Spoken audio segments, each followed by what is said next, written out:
This is how Joe Biden tries to style himself, as champion of American industrial ingenuity and as protector of American interests.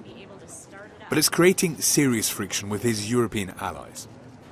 The Inflation Reduction Act that Congress passed earlier this year subsidizes green technologies made in the USA, like electric cars, energy-intensive industries, and renewables to the tune of $370 billion. But the European Union is crying foul. Brussels fears that EU companies are being shut out of the US market in a blatant twist of international trade rules. What we are asking for is fairness. We want and expect European companies and exports to be treated in the same way in the US as American companies and exports are treated in Europe. The Inflation Reduction Act comes into force in January. It's why a joint EU-US task force has been negotiating possible exemptions for European companies for weeks now. But so far, a deal remains elusive.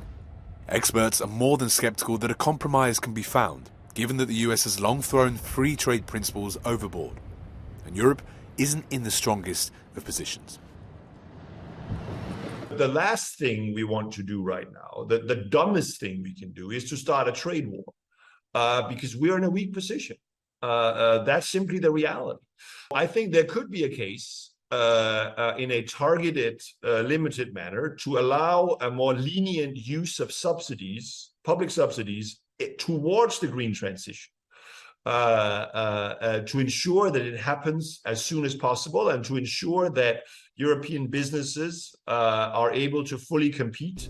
But such European countermeasures are politically dangerous, given that the EU has become heavily dependent on the US when it comes to arming Ukraine and supplying liquefied natural gas to make up for its lost deliveries from Russia. Christopher Pitcher, Euronews, Brussels.